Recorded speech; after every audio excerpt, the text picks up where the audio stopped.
Bonjour à tous. Alors bienvenue dans cette petite vidéo qui va vous présenter le fonctionnement du module BXCAN. Alors BXCAN, c'est l'abréviation de Basic Extended Controller Area Network et c'est un périphérique du STM32F407. Donc à travers cette vidéo, en fait, je vais m'appuyer sur une série de petits exercices que vous pourrez retrouver dans mes modules d'enseignement. Vous trouverez le document en fait que je vais présenter une correction sur Moodle selon l'UV que vous exercez avec moi. Donc pour réaliser cette vidéo, je vais m'appuyer sur le document PDF présentant les différentes questions des exercices. Je vais m'appuyer également sur le support de présentation qui est également disponible sur la page Moodle de votre UV qui concerne spécifiquement le module CAN du STM32F407 et puis j'utiliserai ponctuellement CubeMX pour vous présenter quelques illustrations des propos que je vais vous présenter ici. Donc on y va. Je vous encourage très fortement soit à réaliser entièrement par vous-même déjà le TD avant de regarder cette correction, ou alors écoutez, vous mettez pause au fur et à mesure de la vidéo et puis vous traitez les questions et comme ça vous voyez directement la correction par la suite. Donc à travers ce petit TD, on va découvrir ensemble comment fonctionne le module BXCAN du STM32F407. Alors une petite première partie quand même qui va un petit peu reprendre des concepts du BusCAN. Avec une première partie qui est la connexion d'un nœud au réseau. C'est une partie importante puisque si vous utilisez le module BXCAN du STM32F407, vous serez bien évidemment très intéressé pour réaliser son branchement sur un PCB, etc. Je vous rappelle que ce module BXCAN ne possède pas de driver de ligne.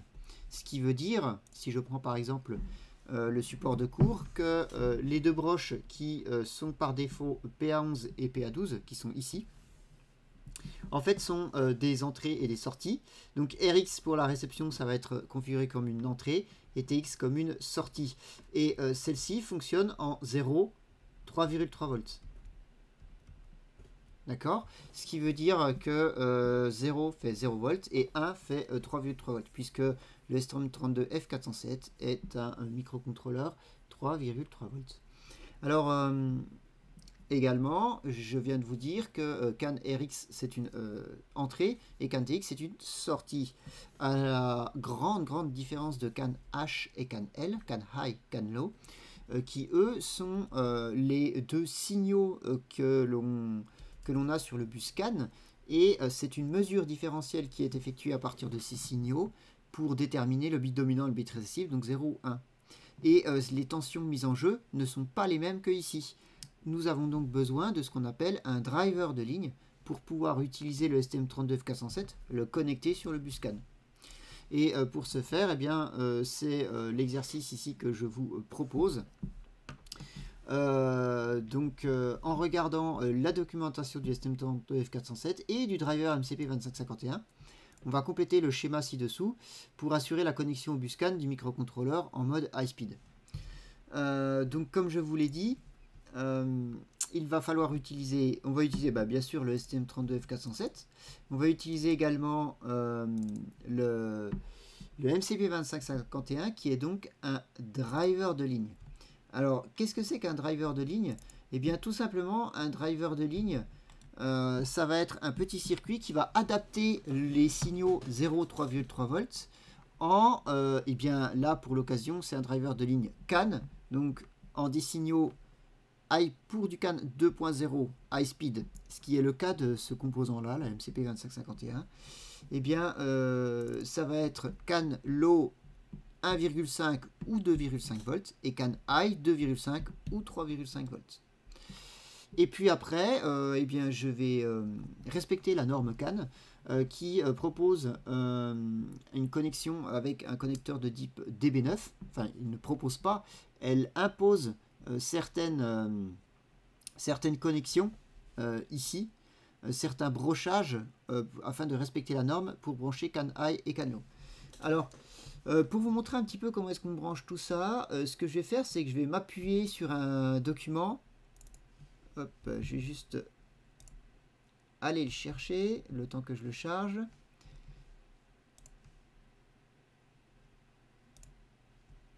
Ok. Alors ce document, qu'est-ce que c'est? Eh bien, c'est la carte PHY que j'ai réalisée et je vous propose ensemble de regarder un petit peu sa circuiterie afin de voir comment est-ce que dans la carte PHY, puisque comme je vous l'ai déjà présenté, la carte PHY possède un driver de ligne et que l'on va retrouver ici. Voilà, donc ici, on va retrouver le driver de ligne de MCP2551 et on voit son brochage ici au microcontrôleur. Grosse remarque, dans le STM32F407, et si vous utilisez la carte Discovery, donc celle que j'utilise dans mes enseignements, on peut voir à travers mon cours que on attribue le RX à PA11 et le TX à PA12. Donc CAN 1 RX PA11, CAN 1 TX à PA12. Je vous rappelle qu'il y a deux modules CAN, hein, CAN 1 et CAN 2. Toute cette vidéo va traiter uniquement de CAN 1. Le problème ici, c'est que ces deux broches-là, PA11 et PA12, ne sont pas dans les pins disponibles de la carte STM32F407 Discovery. En effet, hein, c'est un microcontrôleur sans broche et si vous regardez les deux headers que compose cette carte, eh bien, on n'a pas les 100 broches, on n'en a que quelques-unes et nous n'avons pas PA11, PA12. Alors c'est bien embêtant, pas d'inquiétude, on va se sortir de l'affaire.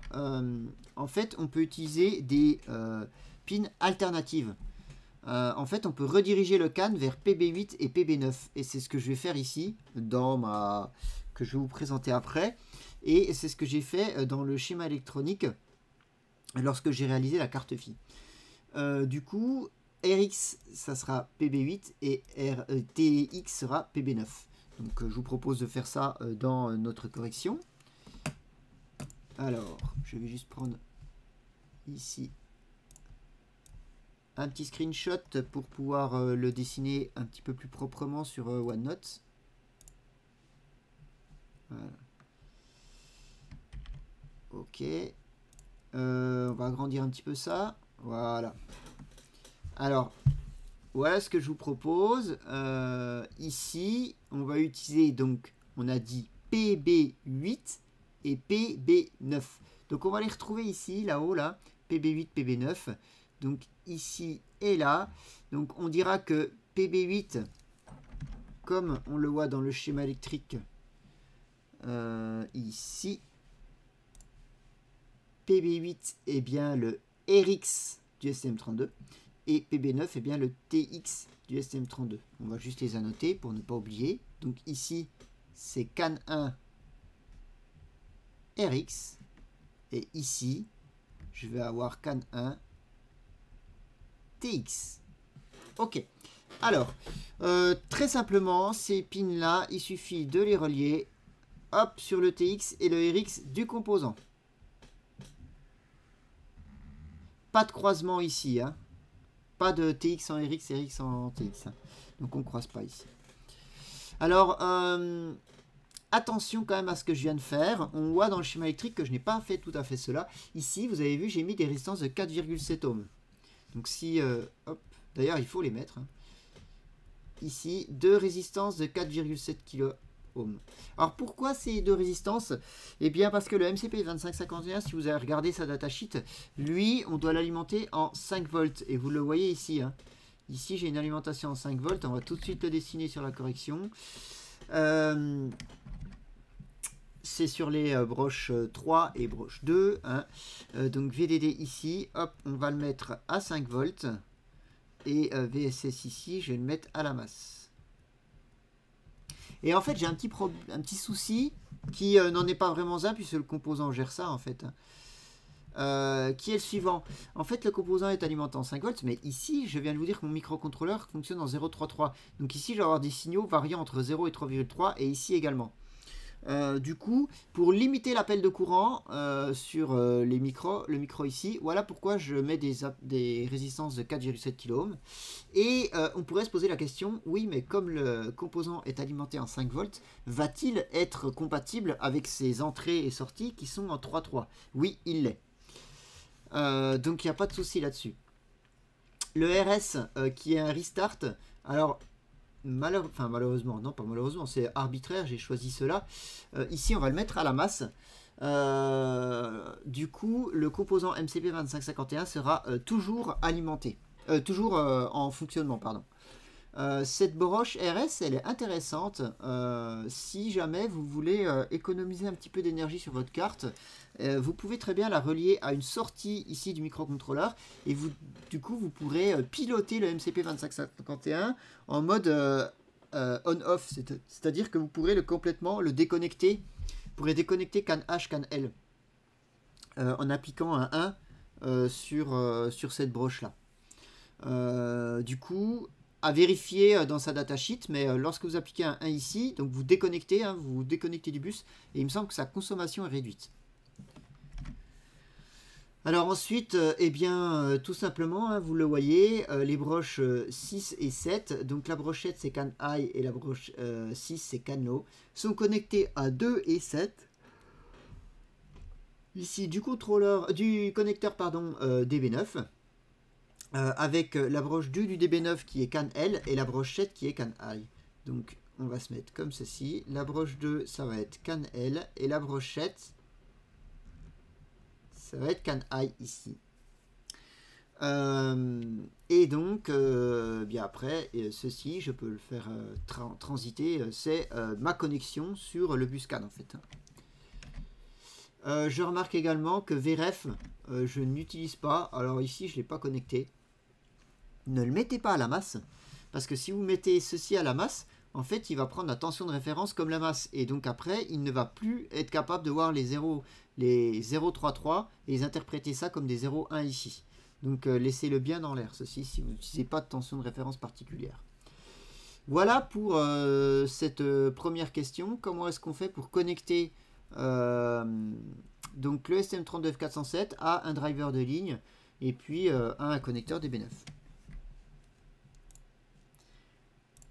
Alors ensuite, quelques petites questions, on va dire, de cours sur le bus CAN en général. Indiquer à quel endroit le bus CAN doit être équipé de résistances de terminaison et donner leur valeur. Ici, dans l'énoncé, on va travailler sur du standard 2.A. Donc du CAN 2.0A, donc on est en high speed. High speed signifie automatiquement que c'est des résistances de terminaison que l'on va utiliser et pas des capacités. Et ces deux résistances de terminaison auront pour chacune une valeur de 120 ohms. Ici. Voilà. Donc ces deux résistances de terminaison de 120 ohms qui doivent être placées à chaque extrémité du bus. Donc sur les deux nœuds extrêmes du bus. Encore une fois, petite remarque sur la carte fixe que j'ai développée. Ici, vous allez trouver un petit header qui vous permet soit de faire un contact, soit de justement garder le circuit ouvert pour activer ou pas une résistance entre CAN H et CAN L de 120 ohms. Donc c'est pratique avec un petit cavalier. Si vous êtes un nœud qui est à l'extrémité du bus, hop, vous mettez le cavalier et vous avez la résistance de 120 ohms qui est activée. Ok. Ensuite, rappelez le niveau de tension des broches TXD et RISD du MCP2551 lors du transfert de tram CAN, ainsi que les niveaux électriques correspondant aux broches CAN L, CAN L et CAN H. On est en CAN 2.0, CAN High Speed. Donc, TXD et RISD qui sont reliés au microcontrôleur, on va avoir des niveaux de tension de l'ordre de 0,33 volts. Et puis les broches CAN L, CAN High, ça varie entre 1,525 pour CAN L et 2,535 pour CAN H. Voilà. Alors, après s'être mis un petit peu dans le bain, on va y aller. On va directement rentrer dans le vif du sujet avec le BXCAN, le module BXCAN, où on va... je vais passer un petit peu sur la partie du cours pour vous présenter rapidement le BXCAN. Donc le module BXCAN, c'est un module qui est divisé en un module et un sous-module, on va dire, qui gère deux bus, CAN 1 et CAN 2. Alors attention, les deux bus ne se gèrent pas de manière autonome, indépendante, pardon, comme on peut le voir sur les autres périphériques du microcontrôleur, comme par exemple le SPI, l'I2C, etc. Là, en fait, le CAN 2 est l'esclave du CAN 1, c'est-à-dire qu'il va partager certains de ses registres. On ne va pas trop s'attarder là-dessus dans cette vidéo. Pourquoi? Parce que moi, dans ce que je vais vous présenter, on va uniquement travailler sur le CAN numéro 1. Donc, partez du principe que tout ce qui est CAN 2, ça ne va pas être présenté ici. Donc, le CAN numéro 1, il possède plusieurs boîtes d'envoi, jusqu'à 3 boîtes d'envoi, Mailbox 0, Mailbox 1, Mailbox 2, et 2 FIFO, First In, First Out, de réception, qui sont FIFO 0 et FIFO 1. Alors, ça fonctionne sur un système de boîte aux lettres. Les boîtes aux lettres, comment ça marche? Les boîtes aux lettres, en fait, vous mettez votre trame et toute la configuration, par exemple sur une boîte d'envoi, à l'intérieur de la boîte aux lettres. Donc vous remplissez des registres de la boîte aux lettres pour lui dire quel identifiant vous voulez, quel RTR, quel DLC, et puis également quelles données vous voulez envoyer. Et lui s'occupe de la constitution automatique de la trame, de la communication avec le périphérique, et puis il envoie tout ça à la bonne fréquence que vous avez configurée. Vous pouvez stocker jusqu'à 3 messages, puisqu'il y a 3 mailbox. Hein. Donc vous pouvez stocker jusqu'à 3 messages avant de les envoyer. Et puis en réception, c'est pareil. On peut recevoir jusqu'à 3 messages avant d'en lire un, en fait. Si vous en recevez un 4e, eh bien, alors là, c'est configurable, on va le voir. Soit il écrase le dernier qu'on a reçu, soit il est rejeté. Voilà. Et vous avez quand même 2 FIFO, donc 2 boîtes de réception. Donc on peut recevoir jusqu'à 6 messages en tout.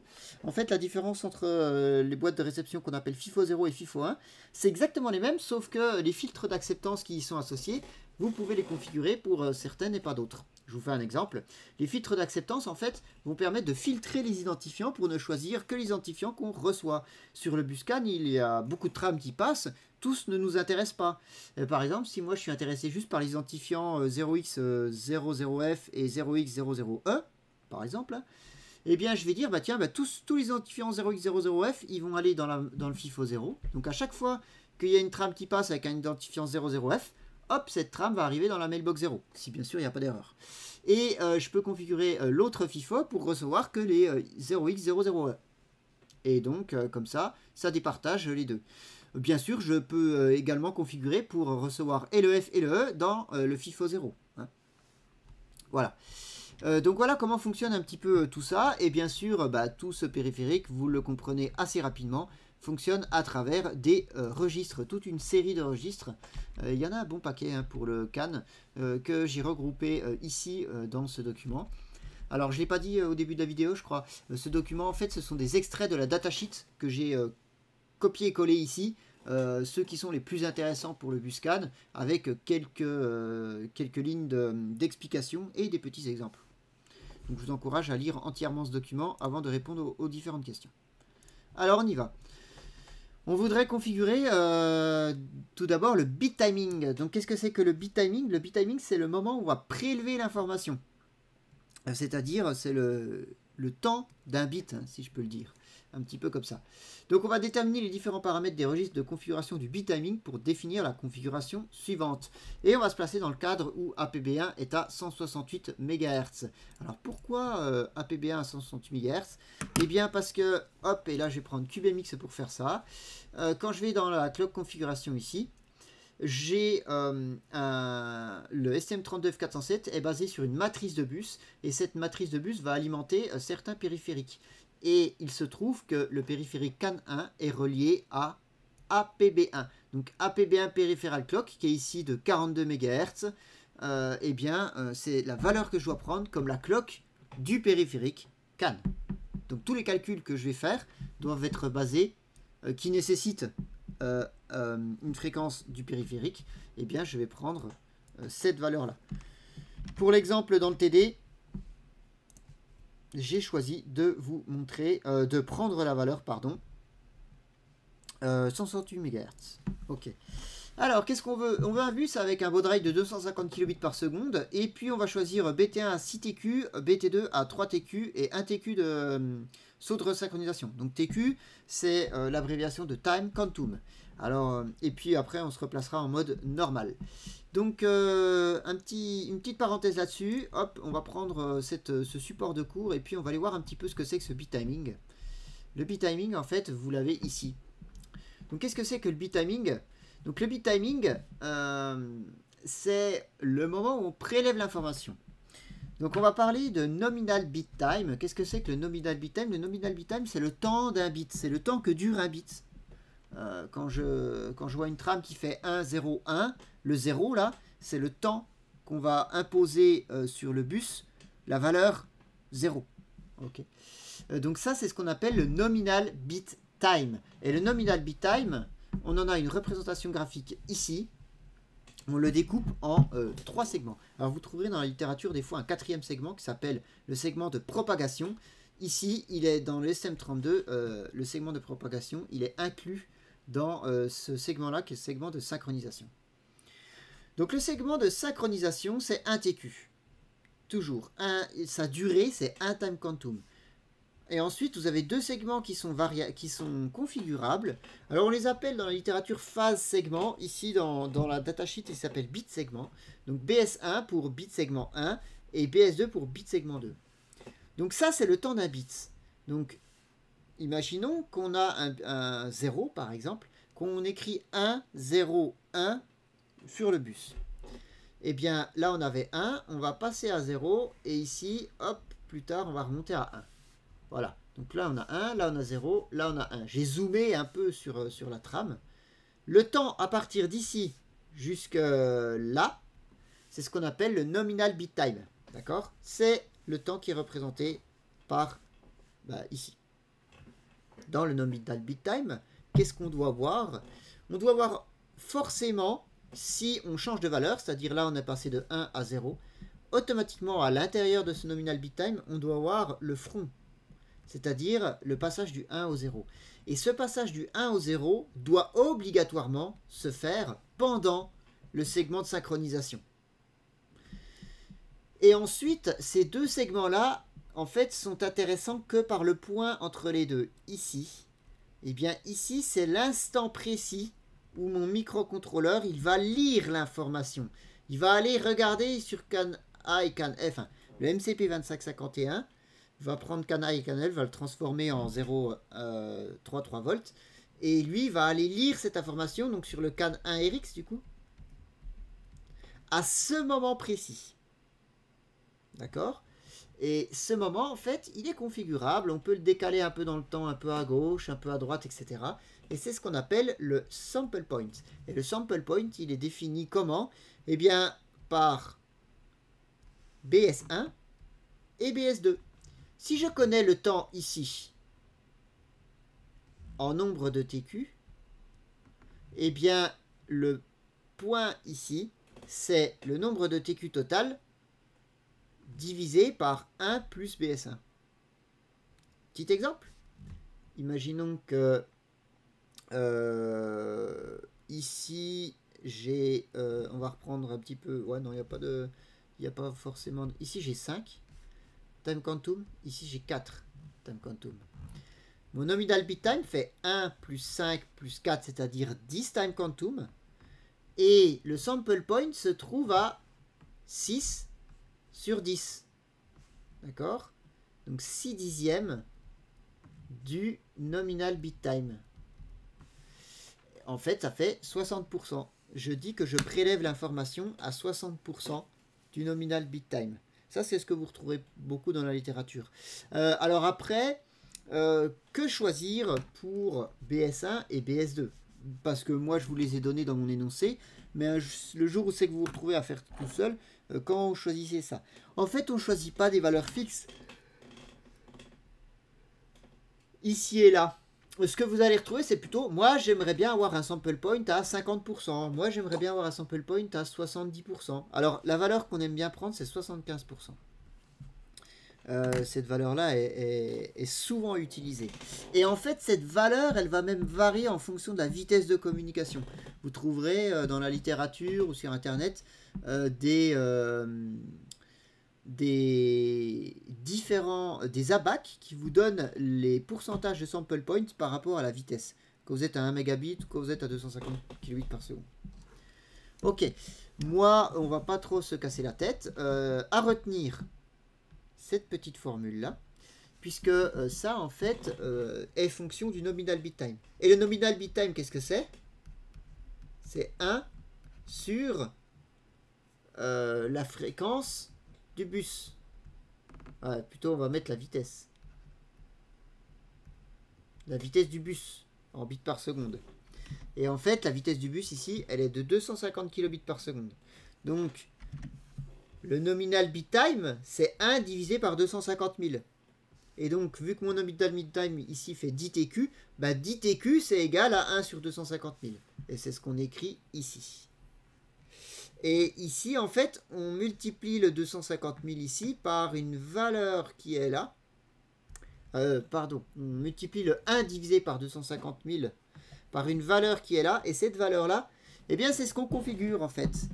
Et ce qu'on configure, ben, on veut trouver l'équivalent ici. Pour nous, ça sera 10 TQ. Ok? On fait la petite application juste après. Alors justement, on va y venir. Donc, on va déterminer les différents paramètres avec cette configuration-là. Donc moi là, BT1 ça fait 6 TQ, BT2 ça fait 3 TQ. Donc 6 plus 3 ça fait 9. Et il ne faut pas oublier celui de synchronisation, ça fait 1. Donc je suis bien avec un nominal bit time de 10 TQ. Donc on va regarder ça ensemble. En regardant donc la documentation qu'on vient de faire, donc le NBT c'est égal à 1 TQ plus BT1 plus BT2. Donc 1 NBT, c'est égal à 10 TQ. C'est exactement ce que je viens de vous dire. Et ensuite, si je reprends la formule, j'ai TQ qui est égal à BRP plus 1. J'ai oublié les parenthèses là, vous m'excusez. Ici et ici. BRP plus 1 fois TPCLK. Or, nous, ce qu'on veut, c'est une vitesse de 250 kilobits par seconde. Donc, on a 250 000 NBT en 1 seconde. À partir de là, je peux en déduire en passant ça de l'autre côté. En prenant ici non pas 1 TQ mais 10 TQ, puisque 1 NBT fait 10 TQ. Je vais avoir BRP qui est égal à FAPB1, puisque TPCLK c'est 1 divisé par FAPB1. FAPB1 divisé par ma vitesse, 250 000 bits, fois le nombre de TQ que compose un NBT, c'est-à-dire 10. Moins 1, parce que on commence toujours à compter depuis 0. Et donc, ça me donne 66 en décimale. Je vais le mettre en hexa pour pouvoir l'écrire dans le registre. Donc, ça me fait 0x42. Et, alors, ce BRP, ce fameux BRP, où est-ce qu'on le configure? On le configure dans le registre CAN1 BTR. Et CAN1 BTR, le voici, CAN1 BTR. Donc ça rajoute sur 32 bits, on verra, on peut le voir tout de suite, hein, vous regardez, hop, ces différents bits, on voit que BRP, on écrit ici. Donc ici, je vais écrire 42. 42, hein, c'est comme ça. Là j'ai 2. Là j'ai 4. 0x42. On voit également qu'il a d'autres bits. On peut s'intéresser à ces autres bits. Ici, TS1, c'est BT1 en fait. Et juste après, je vous explique. Hein. Ici, BT1. Alors, c'est TS1 plus 1. Moi, j'avais demandé un segment BT1 de 6 TQ. Donc, on va mettre 6 moins 1, ça fait 5. Donc, ici, je vais écrire 5. Et ici, j'avais demandé 3 TQ. Du coup, ça va faire 2. 3 moins 1. Ok. Ça, c'est réservé. Les sauts de resynchronisation, j'avais choisi 1 TQ.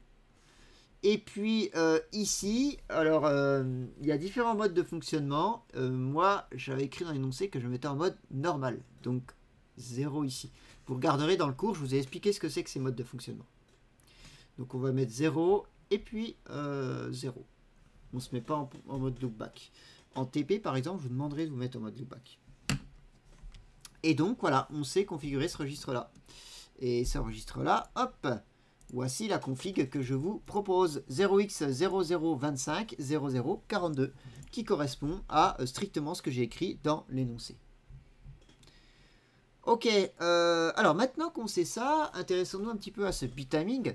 Déterminer la durée maximale d'une transmission d'une trame 2.0a comportant des données de 8 octets.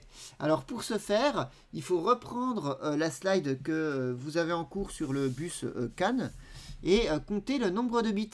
Donc le nombre de bits, vous rechercherez, hein, c'est à la page 30 du cours. La longueur maximum d'une trame, c'est de 48 plus 8 fois n. Pourquoi 8 fois n? Parce que ça demande du nombre d'octets de la donnée. Dans le max, on peut avoir jusqu'à 8 octets. Donc si on a 8 octets, on obtient le nombre de bits max qui est égal à 44 plus 8 fois 8, soit 108 octets. 108 bits, excusez-moi. 108 bits. Attention, je vous rappelle que le CAN est soumis aux bits de stuffing. Donc il faut les rajouter dans le nombre de bits max. Les bits de stuffing, ils ne sont pas partout. Hein. Sur les 44, ils sont sur 34 plus toute la donnée. Donc les 8 fois 8 possibles bits. Du coup, les bits de stuffing, ça va être composé sur la plage de 34 plus 8 fois 8 bits.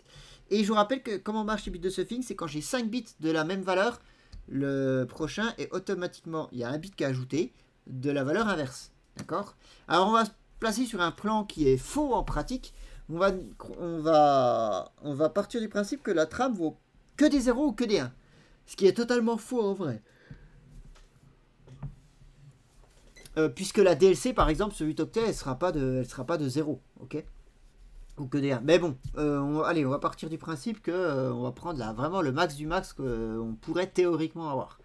Donc ça va faire 34 plus 8 fois 8 divisé par 5, ça fait 19. Donc à ces 108 bits, il faut rajouter 19 bits. Donc on a déduit que le nombre de bits maximum, c'est de 127 bits. Donc une trame, la plus grande trame possible, en théorie, elle mesure 127 bits. Du coup, combien de temps je mets pour l'envoyer à 250 kilobits par seconde? C'est facile, hein, il suffit de faire 127 divisé par 250 000 et ça me donne 508 microsecondes. La trame est envoyée, une trame de 127 bits, mais 508 microsecondes pour être envoyée.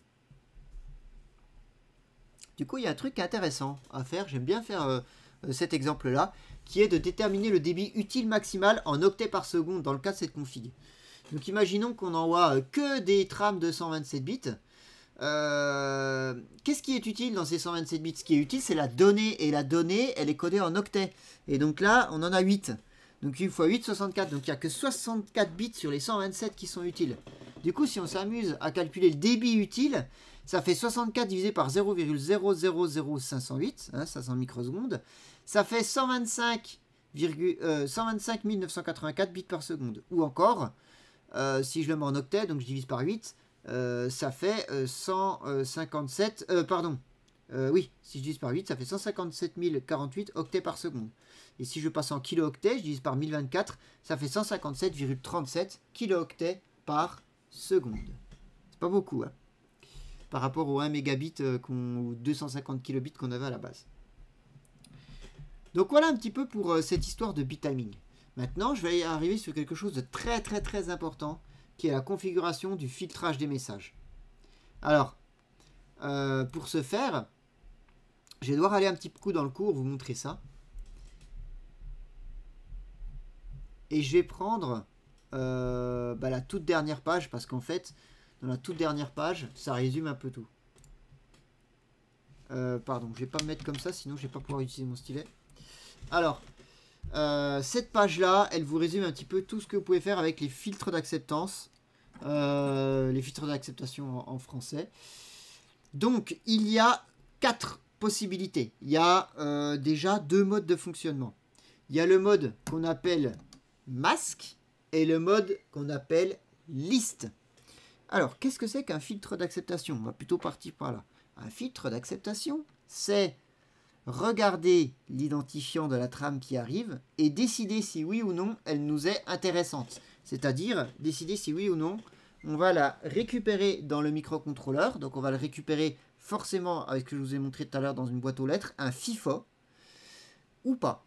ou on peut choisir de la rejeter. Pourquoi? Eh bien parce que toutes les trames qui passent ne me sont pas forcément destinées. Hein, je vous rappelle, c'est important dans le Buscan d'avoir ça en tête. Et donc les filtres d'acceptation eh bien, vont sélectionner que celles qui m'intéressent. Alors, deux choix possibles. Le mode liste, eh bien, je vais faire une liste de toutes les identifiants qui m'intéressent. Par exemple, si c'est le 1 et le 3, eh bien, je vais plutôt me mettre en mode liste et je vais configurer les filtres pour ne laisser passer que la 1 et la 3. Et il y a un autre mode qui est le mode masque. Alors, le mode masque, c'est le plus utilisé.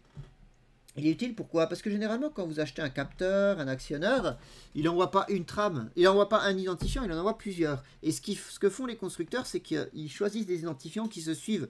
Par exemple, 0, 1, 2, 3, 4, 5, 6, 7, 8, 9, etc. jusqu'à F. Donc de 0 à 0F, de 0x000 à 0x00F, j'aimerais que tout entre. Donc au lieu d'écrire à la mano toutes les identifiants en mode liste, en fait, je peux me mettre en mode masque et faire la chose suivante. On va faire ça. Ok. En mode masque, imaginons qu'on veut faire passer de 0x00 jusqu'à 0x0f. C'est sur 11 bits, hein, je vous rappelle, l'identifiant. Donc 1, 2, on va plutôt partir par là. 1, 2, 3, 4. 1, 2, 3, 4. Et ici, hop, là j'en ai 8, 9, 10, 11. Hein, parce que ce digit-là en hexa vaut que 3 bits en binaire sur 11 bits en fait. Et donc, ce que je vais faire en fait, je voudrais faire passer toutes les adresses entre ça et ça.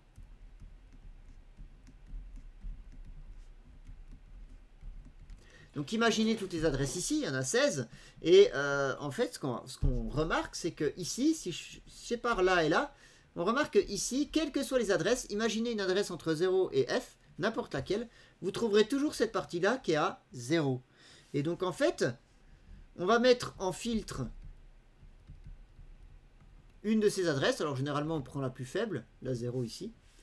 Et ici, on va prendre un masque pour ne choisir que les bits que l'on veut regarder. Et on va mettre 1 dans ces bits de masque.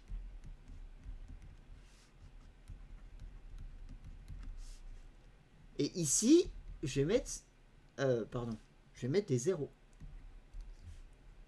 dans le masque. Donc, en fait, si vous voulez, ça fait un peu comme un et logique, un end. Alors, enfin oui et non. Non, ça marche pas comme ça. Je reformule parce que sinon il y en a qui vont mal interpréter. Quand j'ai 1 dans le bit de masque, ça veut dire que la valeur du filtre compte. Donc ici, je vais avoir 0, 0, 0, 0, 0, 0, 0. Il faut que mon adresse qui arrive, les bits de poids fort, ce soit toujours ça. Et par contre, les 4 bits de poids faible, comme j'ai mis 0 dans le masque, je peux mettre des croix. Et du coup, là, avec ceci, je vais pouvoir avoir eh bien, toutes les adresses qui sont comprises entre... Hop. Je vais faire ça. Ici, je vais pouvoir laisser passer toutes les adresses qui commencent par 000, 0000, et après, quelle que soit la valeur du nombre ici, enfin des bits ici, ça passera. Et du coup, si je regarde la fourchette qui est créée avec ça, bah, la plus petite c'est ça, la plus grande c'est ça, et je retrouve bien ici 0x 000 et ici 0x 00 f. Je laisserai passer toutes les adresses de 0 à f. Et c'est ça le mode masque. Donc deux modes, le mode filtre, le mode masque. Alors du coup, il y a eh bien, il y a un bit qui sert à choisir, hein, filtre ou masque, c'est le bit FBM, petit x. Pourquoi petit x? Parce que c'est le numéro du filtre. Il y a jusqu'à 28 filtres dans ce qu'on appelle la banque de filtres. Ça veut dire que je peux faire 28 configs différentes pour toutes les FIFO, la 0 et la 1. Mais je pourrais très bien mettre les 28 sur la 0. Hein. D'accord? Et attention à ce que je vais dire, c'est aussi, c'est partager les 28 entre CAN 1 et CAN 2, donc il faut faire gaffe. Bon, je pense, nous en tout cas dans le TD, on va se limiter à un seul filtre, ça sera déjà bien assez. Voire peut-être 2 maximum. Ok, donc une fois que vous avez bien compris ça, vous savez si vous voulez utiliser des listes ou des masques. Des fois, vous pouvez même utiliser les deux en même temps. Vous pouvez mettre un filtre en liste et un filtre en masque, hein, c'est pas un souci. Et ensuite, vous pouvez utiliser soit des registres de 16 bits, soit des registres de 32 bits. Et ça, c'est ce qu'on appelle FSC. Alors, en toute honnêteté, si vous êtes en trame standard, vous pouvez faire les deux, c'est-à-dire du 32 et du 16 bits. Et du coup, moi, je vous ai proposé une petite correction où il y a les deux, justement. Comme ça, vous pouvez choisir l'un ou l'autre. Si vous faites de l'étendue, forcément, il faudra vous mettre en 32 bits, puisque en étendue, on a 29 bits d'identifiant. Ok ? Petite remarque, il y a un truc un petit peu bâtard ici qui est quand vous êtes en 16 bits, vous pouvez quand même faire un filtre d'identifiant avec, vous voyez, plus que 11, 12, 13, 14. Vous pouvez le faire jusqu'à 14 bits de filtrage, mais c'est pas fait pour ça en fait. Donc comment est-ce qu'on sait si on est en mode étendu ou standard? Enfin, comment on indique au filtre si on est étendu en standard? C'est les deux ici. Si vous le mettez à 0, vous êtes en standard. Si vous le mettez à 1 ici, vous êtes en étendu. Donc bien sûr, si vous êtes en étendu, vous allez vouloir mettre en 32 bits. Si vous êtes en standard, vous pouvez choisir soit le 32, soit le 16. Ok, donc voilà comment marche le système de filtre d'acceptation. Revenons à nos moutons maintenant. Avec la configuration du filtrage des messages. On désire permettre au NECAN de réceptionner les messages dont les identifiants sont compris entre 100 et 10F. Là, vous êtes en train d'imaginer que on va faire exactement le raisonnement que je vous ai montré tout à l'heure. Et en plus, on peut filtrer le RTR. Est-ce que je veux des trames de données, des trames de requêtes? On va le voir. Donc ici, je vais uniquement travailler avec des trames de données. Ainsi que l'identifiant 0x200, en trame de données seulement, et 205. Donc ici, en fait, j'ai tout ce qui est entre 100 et 10F, 200 et 205. Donc ce que je vais faire, en fait, je vais utiliser deux filtres. Un filtre pour avoir 200 jusqu'à 10F. Donc je vais me mettre en mode masque. Et un filtre que je vais mettre en mode liste, où je vais faire passer que 200 et 205. Et 200 en données et 205 en requête. Ok, et bien c'est parti. Alors, voici la correction que je vous propose. Donc je vous propose d'utiliser, alors ça c'est totalement arbitraire, hein, le filtre 0 pour filtrer en mode masque de 100 à 10F. Et le filtre 1 pour filtrer en mode liste 200 et 205.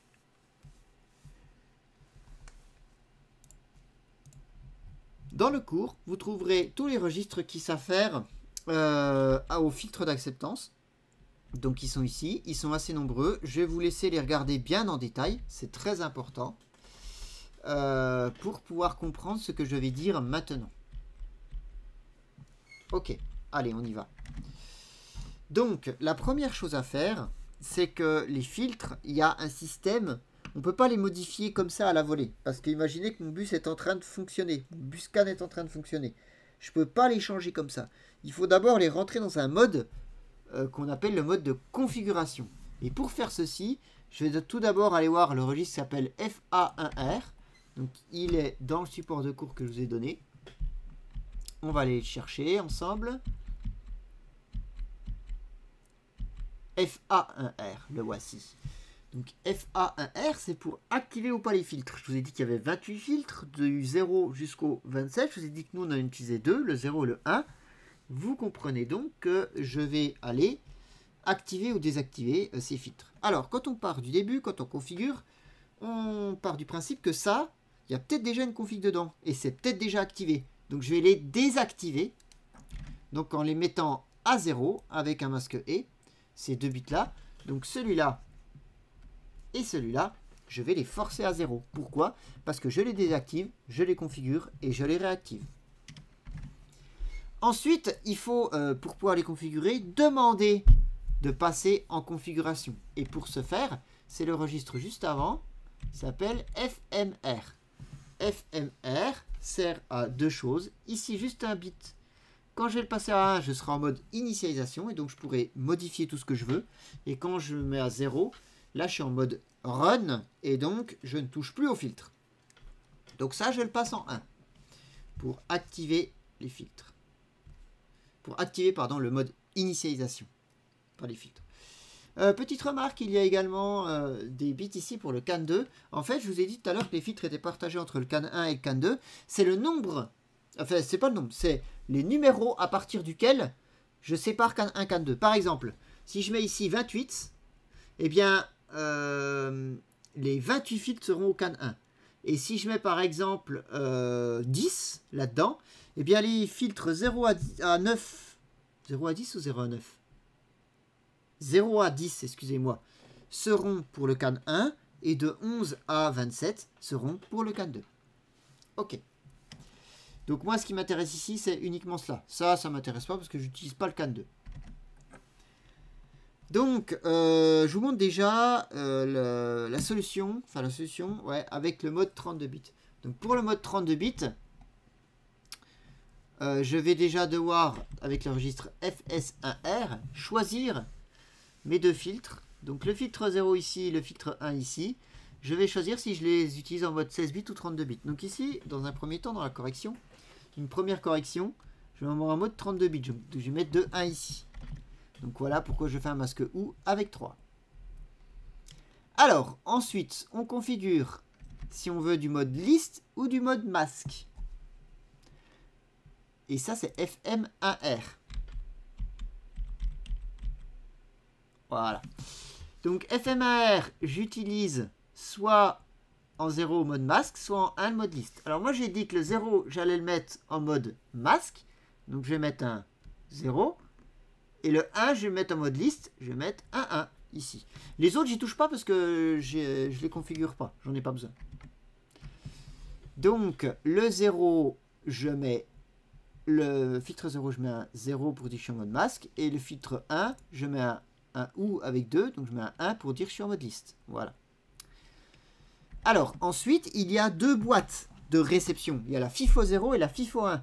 Il faut choisir si le filtre va concerner la FIFO 0 ou la FIFO 1. Donc moi, je travaille que avec la FIFO 0 dans l'énoncé. Je vais mettre les deux filtres, je vais les faire pointer sur la FIFO 0. Et pour faire ceci, c'est le registre FFA1R. Voilà. Ici, donc je vais mettre les deux ici à 0. Pour dire que les deux pointent sur le FIFO 0. Sinon, vous plantez, ça va arriver dans le FIFO 1. Pas se planter, ça serait bête. Ok, et maintenant, j'ai plus qu'à configurer mes filtres. Donc, je suis en mode 32 bits. Je vais reprendre mon support de cours. Mode 32 bits, j'arrive ici. Donc, mode 32 bits, ça va concerner tout ce qui est là-haut. Voilà, tout ce qui est là. Ok. Alors, comment est-ce que ça marche ? On reprend mon exemple de tout à l'heure. Je veux faire passer, on va déjà partir sur le filtre 0, hein, tranquille, donc le masque. Je veux faire passer entre 10 et 10F. Entre 100 et 10F. Donc, je vais écrire ces deux... ces deux adresses, pardon. Ces deux identifiants, pas adresse. Et je vais m'imaginer toutes les combinaisons possibles entre ces deux identifiants. Et je me rends compte de quoi? Je me rends compte que toute cette partie-là, elle est tout le temps fixe. Donc cette partie-là, c'est ce que je vais vouloir garder. Donc mon filtre, je vais le définir comme 0x100. Ça va être mon filtre. Et mon masque, eh bien le masque, je vais mettre 1, 1, 1, 1, 1, 1, 1 ici. Et ici, de ce côté-là, qu'importe la valeur, donc je vais mettre des 0. Voilà. Ainsi, toutes les adresses définies comme ceci passeront. Donc ça, c'est toutes les adresses comprises entre 100 et 10F. Voilà. Donc ensuite, comment ça se passe? Dans ID ici, ben, je mets le filtre, c'est-à-dire 0x100. Et dans masque, ben, je vais mettre le masque, c'est-à-dire 0x7E0. Ici c'est 7, ici c'est E, ici c'est 0. Alors je suis en identifiant standard. Hein. Donc identifiant standard, en fait, tout ce qui est étendu, donc tout ça, j'en ai pas besoin. J'ai besoin de ça que je vais mettre à 0. IDE, il faut le mettre à 0 pour dire qu'on est identifiant standard. Mais 11 bits, je vais le mettre là. Clac. Et le RTR ici, alors qu'est-ce qu'avait marqué l'énoncé? On va aller reprendre. L'énoncé me disait que je veux faire passer que des trames de données. Donc trames de données, là-dessus, sur ce masque, on va être en RTR égal à 0. Donc, je dois configurer filter ID I, qui est en rouge ici. Donc là, je vais voir que je vais mettre mon filtre ici, dedans. Donc 0x100. Je vais devoir le décaler un petit peu ici, là, de 5 bits vers la gauche. Pour qu'il soit placé ici.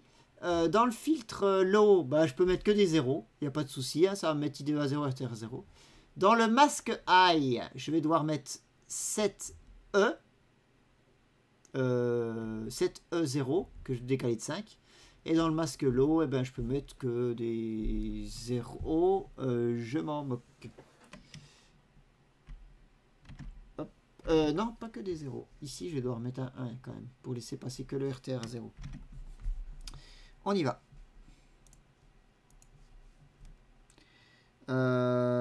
Ok. Voilà. Donc, le filtre qui s'appelle filterregister0.fr1, c'est l'équivalent dans le cours. Je ne voudrais pas me tromper. FR1, c'est l'équivalent du rouge. Ok. FR2, c'est l'équivalent. Pourquoi j'ai mis 2 FR2? Ah, ok, excusez-moi. FR1, c'est l'équivalent du rouge. Et FR2, c'est l'équivalent... Ah non, pardon. Excusez-moi. Rouge et vert, c'est FR1. Bleu et violet, c'est FR2. Voilà, ça va mieux. Donc ça, c'est le filtre. Ça, c'est le masque. Ok?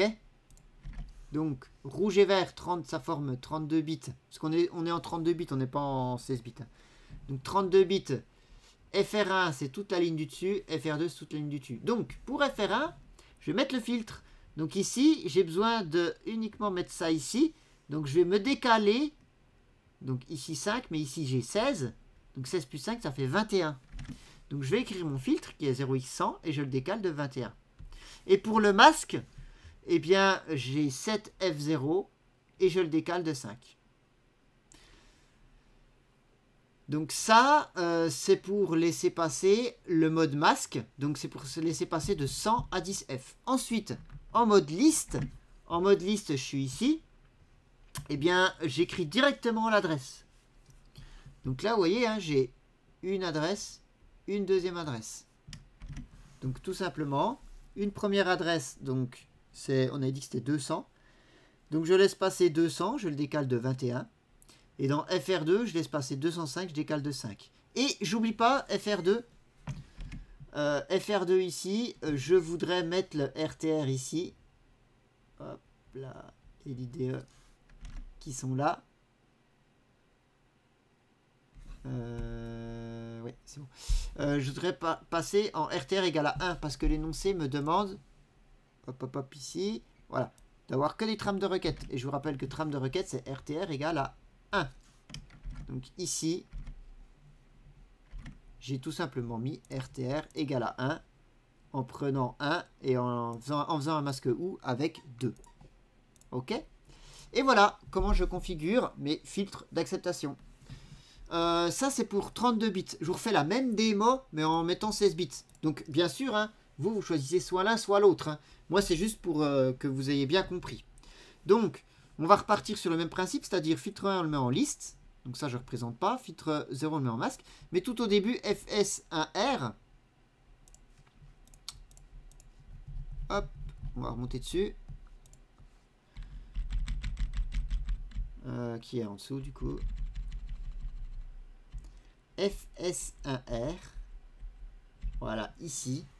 Maintenant, on va se mettre en mode 16 bits au lieu de 32 bits. Donc, on va mettre des 0. Ici et ici. C'est la seule différence pour l'instant. Donc ici, je mets des 0 et je mets plus des 1. Et ensuite, eh bien, je mets exactement la même chose.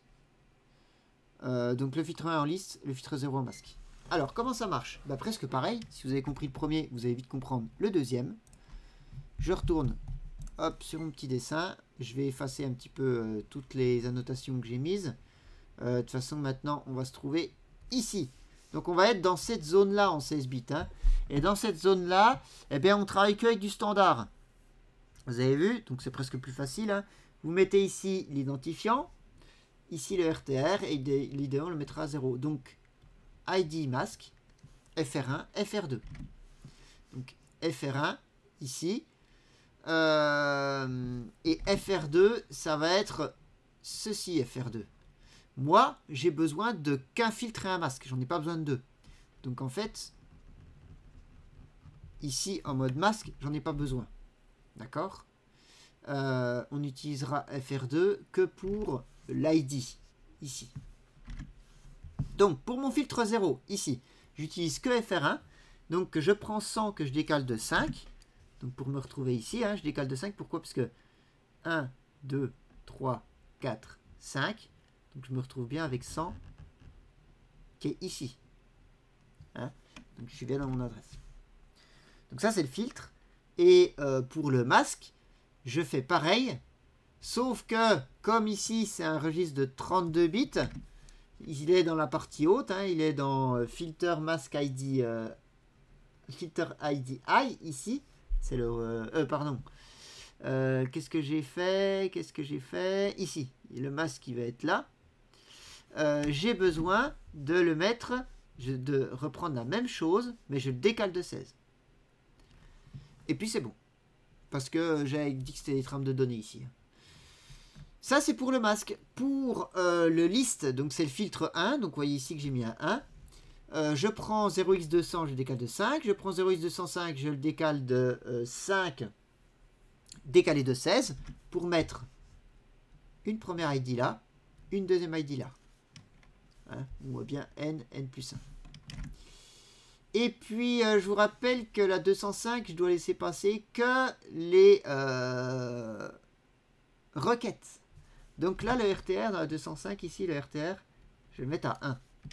Donc pour le mettre à 1, ici, je décale de 4. Et donc, comme je suis sur la partie haute du FR, je vais me décaler de 16. Donc, décaler de 4, décaler de 16. Voilà. Et voilà. Une fois que vous avez fait ça, soit l'un, soit l'autre, vous avez configuré vos filtres d'acceptation. Et vous n'avez plus qu'à relancer la machine. Donc pour relancer la machine, on active les filtres. Donc en mettant des 1 dans F1AR. Et à la fin, on quitte le mode d'initialisation. En mettant un 0 dans FMR, dans le bit 0. Et c'est parti. Vos filtres sont configurés. Ainsi, si je reçois une trame par exemple de 207, avec l'identifiant 207, eh bien dans ma FIFO 0, j'aurai rien du tout. Si je reçois une trame de 205 en requête, eh bien dans ma FIFO 0, elle arrivera. Alors, pourquoi c'est intéressant de faire ça? Parce que on reçoit que les trames qui nous intéressent. Et ce qui est intéressant, c'est que quand on a reçu, on peut déclencher une interruption pour pouvoir aller lire ces trames. Ou on peut faire de la scrutation aussi. Hein. Déterminer les paramètres des registres de configuration des interruptions pour autoriser le déclenchement des interruptions sur les éléments suivants. Donc, il y a plusieurs interruptions qui sont disponibles dans le Buscan. Hein, vous lirez le petit cours que je vous ai fait. Réception de trame dans le FIFO 0 et puis fin de transmission du trame dans la mailbox TX0. Dans ce TD, je vous propose ces deux interruptions. Donc, pour ce faire, eh bien, là, on va utiliser la HAL. On va pas rentrer dans les détails là-dedans. On utilise directement la HAL. Donc, je vous rappelle, le NVIC, qui est le Nested Vector Interrupt, c'est l'unité qui regroupe toutes les interruptions, en fait. Et c'est lui qui va déterminer, quand une interruption arrive, s'il y en a plusieurs qui arrivent en même temps, quelles sont les interruptions qui vont être les prioritaires les unes par rapport aux autres. Donc, pour faire ça, dans un premier temps, je dois activer les interruptions générales. Donc, c'est CAN 1 IER. Donc ça va activer toutes les interruptions sur le Buscan, enfin ça va autoriser toutes les interruptions sur le Buscan, donc en faisant un masque OU avec 3. Et ensuite on va activer que celles qui nous intéressent. Donc nous c'est la réception de la boîte 0. Donc elle s'appelle CAN 1 RX0. Donc avec les deux fonctions qui sont là, je l'active avec Enable IRQ, je lui donne son nom. Attention, son nom est défini par défaut, vous ne pouvez pas mettre n'importe quoi. Et puis, je définis sa priorité. Donc, je vous rappelle, le premier élément, bon, le premier élément, c'est le nom de l'interruption. Le deuxième argument, c'est ici 0, c'est le groupe, et 1, c'est le sous-groupe. Donc, groupe 0, c'est le plus prioritaire, et parmi ce groupe, si on a plusieurs du groupe 0, celle-là va passer en deuxième position, parce qu'il y a aussi 0, 0. Okay. Et pour la TX, j'ai mis 0,2. Donc, ça veut dire que si la TX et la RX0 arrivent en même temps, c'est la RX0 qui va se déclencher. Ok, voilà comment je configure les interruptions. Écrire en langage C la fonction void init can permettant de configurer le contrôleur can avec les paramètres donnés des conditions précédentes. Alors, on va reprendre ça. Du coup, pour configurer ce bus, donc le périphérique can 1, je vais avoir besoin dans un premier temps, comme je vous l'ai dit, de configurer ces broches et bien sûr il faut l'activer. Donc pour l'activer, c'est toujours pareil, il y a une horloge à activer qui est APB1ENR, le registre RCC APB1ENR, et c'est le registre AHB1ENR, pardon, et c'est le bit RCC APB1ENR CAN1EN. Donc il suffit de le mettre à 1 et puis ça active son horloge. Alors attention, quand on va arriver dans la config du CAN, on va utiliser plutôt un registre qui est le registre principal qui s'appelle CAN 1MCR et on va également utiliser MSR. MCR pour Master Control Register. Alors je vais le retrouver. Et MSR pour Master Statue Register. Voilà. Donc ce registre-là, il est très important. Pourquoi? Parce que c'est lui qui détermine un petit peu le point d'entrée d'initialisation du buscan. Le buscan, c'est comme les filtres. C'est-à-dire qu'il tourne. Quand il tourne, on ne peut pas changer sa config. Pour changer sa config, il faut lui demander de passer en mode configuration. Et pour passer en mode configuration, ici, c'est le bit INRQ. Je vous ai écrit une petite procédure qui va bien dans ce cours. Le buscan, il a également un mode qui est un mode d'endormissement, le mode sleep. Et ça, il faut faire attention parce que par défaut, il est endormi. Il est dans le sleep. Donc, il faut le réveiller du sleep. Donc, pour le réveiller, pour lui dire de se réveiller, on va lui forcer à 0 le bit sleep. Donc, tout est écrit hein, ici. Je vous laisserai lire dans la définition du bit. Donc, je vais le forcer à 0, ça va le réveiller du sleep. S'il y était, bien sûr. Il faut attendre qu'il se réveille. Donc, pour qu'attendre qu'il se réveille, on va regarder le bit MSR, Master Status Register. Et ici, j'ai un bit qui s'appelle Slack. C'est le Sleep Acknowledge. Ça veut dire qu'il a bien reçu la confirmation. Qu'il est bien réveillé ou pas. On revient sur le MCR. Ok. Du coup, qu'est-ce que je fais? Je demande à ce qu'il soit réveillé en mettant le bit sleep à 0 de MCR. J'attends qu'il soit réveillé en attendant le bit slack de MSR. Et ensuite, je lui demande de passer en mode configuration. Donc pour lui demander, il suffit de mettre le INRQ ici à 1. Ça va forcer le CAN à passer en mode... oh pardon, c'est pas reset. Pardon. Hop. Ici. Ça va le mettre à... Il va passer en mode config. Dès qu'il aura fini sa trame, en fait. S'il était déjà en train d'envoyer quelque chose, dès qu'il aura fini d'envoyer, il va passer en mode config. Du coup, ça va mettre un petit temps. Pareil, je vais attendre qu'il passe en mode config. Comment? Avec le registre MSR. Ici, INAC. Qui veut dire... ACK, c'est Acknowledge. Initialisation Acknowledge. Voilà. Et ce bit-là, il va passer à 1 quand on est en mode initialisation. Donc j'attends qu'il passe à 1, tout simplement. Lorsqu'il est passé à 1, c'est parti, je peux envoyer sa config. Alors pour envoyer sa config, on va reprendre MCR et on va remplir tous les bits ici. Donc je vous les laisserai regarder tranquillement. Hein. Je vous en donne quand même les importants. Celui-là, moi je le mets toujours à 0, c'est arbitraire. Pourquoi? Parce que si vous débuguez, sinon, si le CAN s'arrête en même temps que vous faites des breakpoints debugger, les trames vont planter, les trames vont mal arriver. Donc moi, je le fais toujours tourner en même temps que le debug. Donc je mets 0 ici. Bon, ici c'est pour passer c'est pour resetter. Tac. Quoi d'autre qui est intéressant? Pas grand chose. Ici, ouais, si peut-être. quand le FIFO est plein, donc quand j'ai déjà reçu 3 messages, si je mets 0, le prochain message qu'on reçoit, mais si on n'en lit aucun, ça va écraser ce qu'il y a dedans. Donc ça va écraser le dernier reçu. Sinon, ça va jeter le dernier reçu si on met 1. Et puis voilà. Donc les autres bits, tous les autres bits ne m'intéressent pas énormément, mais vous pouvez regarder ce qu'ils font. Hein. J'ai mis des 0 partout. Donc ce qui me fait tout des 0, sauf un 1 pour laisser le mode initialisation tant que j'ai pas fini. Ensuite, on configure le bit timing. Donc ça, on l'a fait tout à l'heure. Hein. Donc on met BTR à 0, 0, 25, 0, 0, 42. Donc c'est la config qu'on avait calculée tout à l'heure. Et puis, il y a quelque chose qu'il ne faut pas oublier de faire, c'est que lui, il vous indique quand vous avez un message dans la mailbox, donc dans la FIFO 0. Et il faut mettre un bit à 1 pour lui dire qu'on a bien reçu l'info.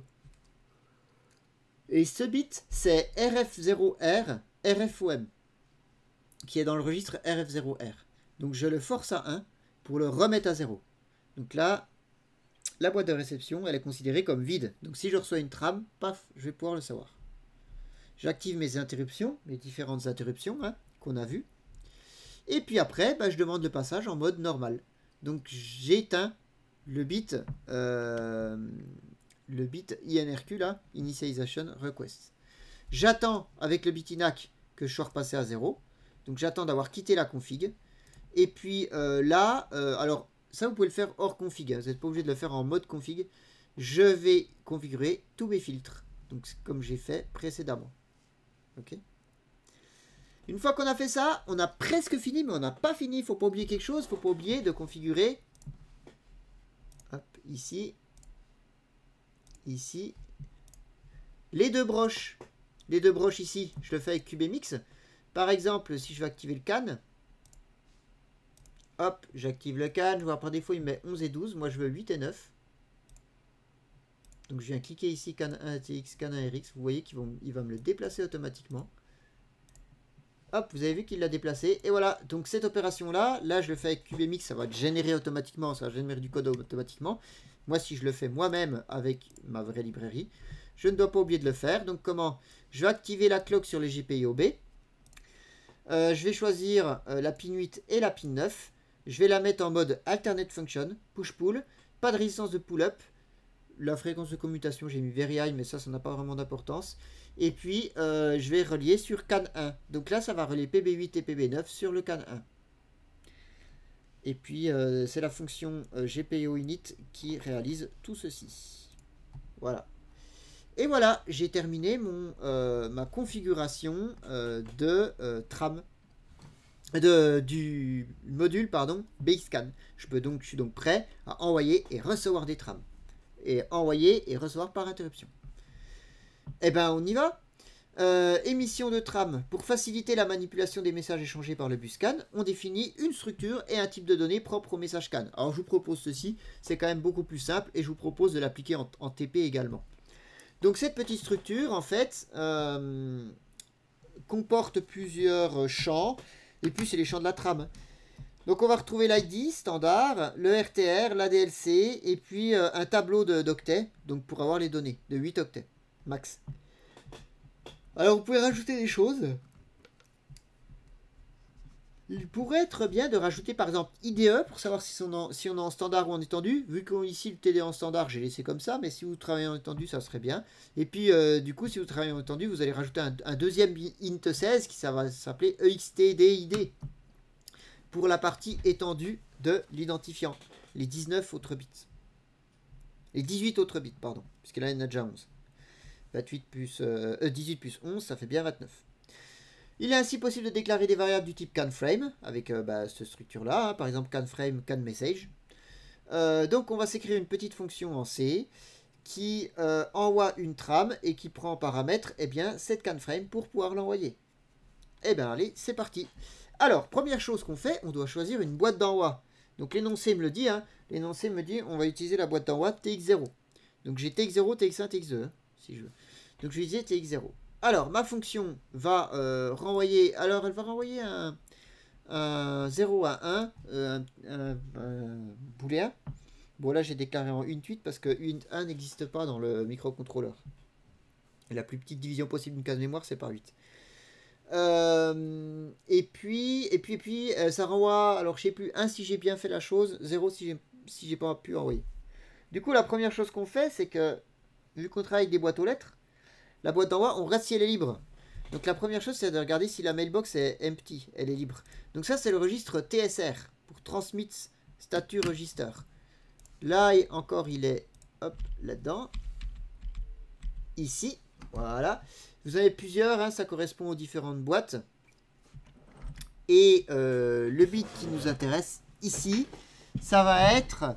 vous avez vu, j'ai mis 0040, on peut aller s'amuser à regarder comme ça. Hop, hop. Voilà. TME0. TME0, c'est Transmit Mailbox. Alors ici, c'était 0 empty. Donc ça veut dire que la boîte est libre. Donc si cette condition est correcte, c'est que c'est vide. Si elle est fausse, je vais directement là. Si elle est fausse, eh bien, je ne peux pas envoyer parce qu'il y a déjà quelque chose à envoyer dans la boîte aux lettres. Donc je vais faire un return 0. Okay. Si ce n'est pas le cas, si elle est libre, eh bien, j'ai plus qu'à remplir la boîte aux lettres. Donc pour remplir la boîte aux lettres, c'est pas compliqué. Vous voyez, il y a une structure avec un tableau. Ici, dans le tableau, vous avez 0 pour la boîte 0, 1 pour la boîte 1, 2 pour la boîte 2. Pas compliqué, hein. Et puis après, vous avez différents registres. Donc vous avez TIR, TDTR, TDLR, TDHR. Donc on va regarder ce que c'est.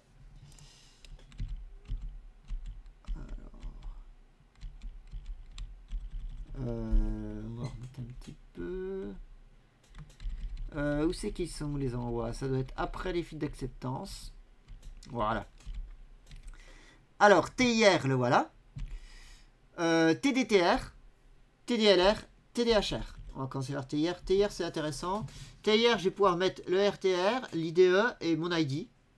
Et attention, j'ai un bit qui s'appelle TXRQ. Celui-là, on va le mettre à 1, mais que tout à la fin. Quand toute la boîte est prête, enfin, quand on a renseigné tous les éléments dans la boîte aux lettres, on met celui-là à 1 et boum, c'est le signal de vas-y, envoie la trame. Donc on ne le met pas maintenant. Donc nous, on va faire une trame où on met le RTR ici. Et puis l'identifiant, si on a qu'en standard, ben, on n'utilise que cette partie-là. Si on est en étendu, ben, on utilise tout le reste ici. Et si on est en standard, on va mettre IDE à 0. Si on est en étendu, on mettra bien sûr IDE à 1. Allez, c'est parti. Du coup, moi je suis en identifiant standard, je prends mon identifiant.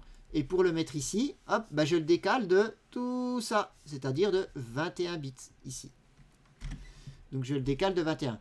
Et puis j'ai également, je mets mon RTR, donc mon RTR décalé de 1. Pourquoi? Parce que le premier bit c'est ça, donc je le décale de 1, je le mets là. Ensuite on a TDTR. TDTR il est intéressant. Alors TDTR il permet d'avoir la DLC ici. Hop, donc ici je mets la DLC, le nombre d'octets que je veux envoyer. Donc tout simplement, hein, je lui mets égal canmessage.dlc. Attention, vous remarquez qu'il y a d'autres choses. Il y a un bit qui s'appelle TGT et ici, hop, il y a 16 bits qui s'appelle time. Et bien, ça c'est une petite chose qu'on n'a pas, qui est spécifique à un certain microcontrôleur. On peut faire un timestamp de la trame, c'est-à-dire qu'on peut envoyer le temps en même temps. On peut envoyer l'heure à laquelle on a envoyé la trame. Enfin, je reformule mon propos, excusez-moi. C'est pas vraiment l'heure, c'est le numéro de la trame. Parce que ça va faire 0, 1, 2, 3, etc. Du coup, TGT, c'est Transmit Global Time. Si on met 0, ça n'a pas transmis. Si on met 1, bah, on va transmettre le time. Alors, dans les UV que j'enseigne, on n'utilise pas ceci. Donc là, je laisse toujours 0. Donc, si je mets 0 là-dedans, je peux mettre n'importe quoi là-dedans, ça ne change rien.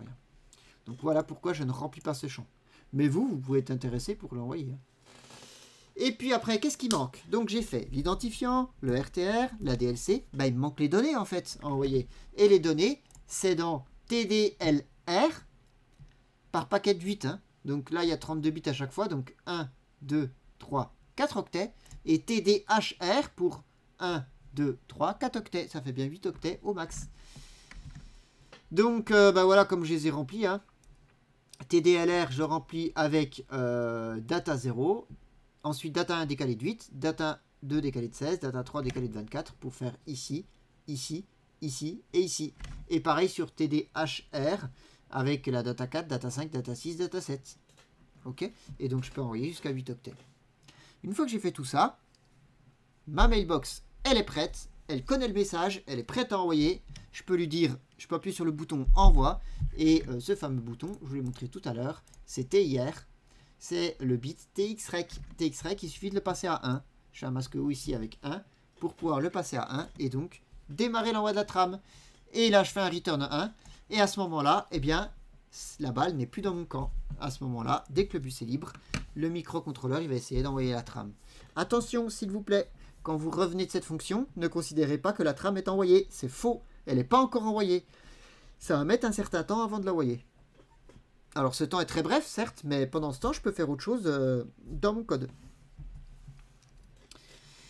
Alors, une petite question. Indiquez quelle amélioration apporterait l'utilisation de l'interruption déclenchée sur fin de transmission réussie. Alors, on ne va pas réécrire toute la fonction d'interruption. Alors, l'avantage de faire des interruptions en fin de transmission, c'est de pouvoir chaîner ce fonctionnement-là.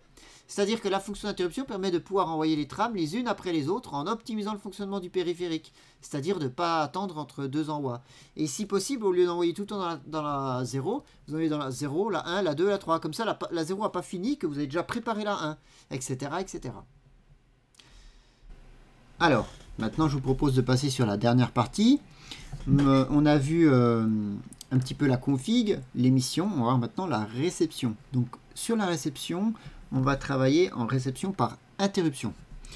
Alors, une petite question, du coup, indiquer quel est l'intérêt du mode de réception par interruption, qu'on a décrit ci-dessus, par rapport à une lecture des messages reçus sans utiliser l'interruption.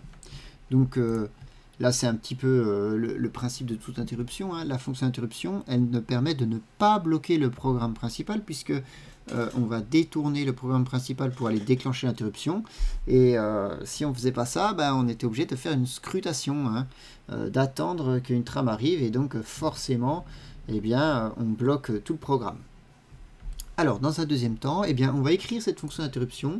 Donc la fonction d'interruption, je vous rappelle, on ne la nomme pas comme on veut, il y a un vecteur d'interruption qui renvoie sur cette fonction qu'on a définie précédemment avec le NVIC. Donc c'est can1ri0 irq handler. Je vous rappelle qu'une fonction d'interruption ne prend aucun paramètre et ne renvoie pas de paramètres puisqu'on détourne le programme principal pour l'exécuter, donc on ne peut pas l'appeler avec des arguments. Donc cette fonction d'interruption, elle va récupérer la trame et elle va renvoyer au programme principal via ici une variable globale. Alors, du coup, on va déclarer cette fonction d'interruption dans le fichier d'interruption. Donc c'est stm32f4xxx underscore it. Donc on n'est pas dans le même fichier que le programme principal. On va donc devoir lier nos variables globales et donc on va le déclarer en externe. La variable globale, je vous propose de faire une variable de type canFrame et puis j'ai décidé de l'appeler can underscore rxMessage puisque c'est un message qu'on reçoit. Lorsqu'on... on va agrandir un petit peu ça. Voilà, comme ceci. Lorsqu'on arrive dans la fonction d'interruption, ici, on est sûr d'une chose, c'est qu'on a reçu une trame et que cette trame a passé les filtres d'acceptation. D'accord? Donc ici, RI0, c'est pour le FIFO 0. Si vous travaillez avec le FIFO 1, faudra paramétrer et mettre RX1 ici. Alors, tout comme pour l'envoi, en fait, ce qui est bien pour l'interruption, c'est que, vous vous souvenez, l'envoi, on vient de voir, on avait des registres TIR, TDTR, TDLR, TDHR. C'est exactement la même chose sur la réception, même format, sauf qu'au lieu d'avoir des T, on a des R, T pour transmit, R pour receive. Donc, can RIR, comme on travaille avec le FIFO 0, ça va être RI0R, RDTTR, RLR et RHR. Exactement les mêmes fonctions. On peut aller voir ces différents registres. Donc là, on est sur l'émission. On va aller regarder sur la réception. Voilà. Donc, on va avoir RDTR, où on va récupérer la DLC. Le temps s'il y a besoin, mais ici, on n'utilise pas le temps. Je vous ai dit dans l'émission, je vous l'avais dit. La donnée, avec RDLR et ARDHR. Et il me manque RDIR, le voilà. On va recevoir le RTR, l'identifiant, qu'il soit standard ou étendu. En lisant IDE, on va savoir si est standard ou étendu. Et voilà. La seule chose qui change, ici on avait un bit request pour envoyer. Là, bien sûr, on n'en a pas besoin vu qu'on ne veut pas envoyer et qu'on a reçu automatiquement. Voilà. Donc on voit que c'est exactement les mêmes champs, exactement aux mêmes emplacements. Donc ne soyez pas étonnés dans la correction, par exemple. pour recevoir l'identifiant que je vais placer dans rxmessage.stdid, eh bien, il suffit de prendre l'identifiant qui est ici, qui se décale sur les 11 bits de poids fort, et je vais le décaler de 21 à droite. Donc, je prends le registre RIR de la FIFO 0, et je le décale à droite de 21. Voilà. Pour récupérer le RTR, ben, je décale de 1, ici. Et puis après, pour récupérer la DLC, donc je vais dans RD, RTR, et hop, c'est directement ici. Donc ici, j'ai pas besoin de décaler. Par contre, je fais un masque et pour isoler uniquement les 4 bits de poids faible. Et puis ensuite, pour tout ce qui est de la donnée, donc je peux avoir jusqu'à 8 octets de données, et ça va se trouver, les 4 premiers octets, c'est dans RDLR, et les 4 suivants, c'est dans RDHR. À chaque fois, je fais un masque pour récupérer bien juste les 8 bits qui m'intéressent, et je décale de 8 par octet. Voilà. Une fois que j'ai fait tout ça, bah en fait, j'ai récupéré tout mon message. Je viens de récupérer mon message dans la boîte. Je peux indiquer au microcontrôleur qu'il peut vider la boîte pour pouvoir recevoir un nouveau message. Et donc, pour ce faire, il suffit de renseigner le registre RF0R. On va aller voir. Est-ce qu'il est en haut? Alors, il faut que je le trouve.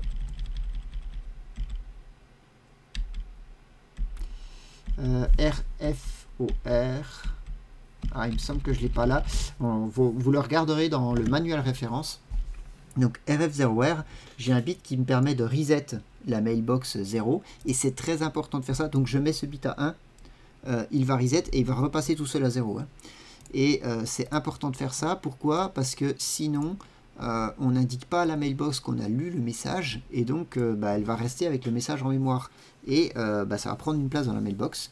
Et comme il n'y a que 3 mailbox, hein, la 0, la 1, la 2, la 3, une fois que vous avez les 3 qui sont saturés, en fait, les messages, vous ne pouvez plus les recevoir. Donc, ne pas oublier de vider la boîte, de reset le FIFO pour pouvoir recevoir des nouvelles trames. Et puis après, la fonction HL qui me permet de réamorcer le mécanisme d'interruption. Et voilà, vous venez de recevoir votre message.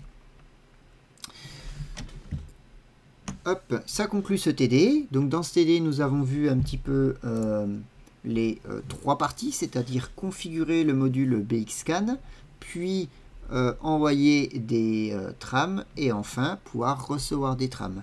Alors, petite subtilité, si vous travaillez avec uniquement la carte STM32 F4 Discovery, vous n'avez pas de driver de ligne. Donc moi, ce que je vous conseille de faire, si vous voulez tester ce TD en faisant un petit projet, c'est au lieu de vous mettre en mode normal, de vous mettre en mode loop back. Et donc tout ce que vous envoyez, vous allez automatiquement le recevoir. Ainsi, vous pourrez tester si votre programme fonctionne correctement ou non. Voilà, je vous remercie.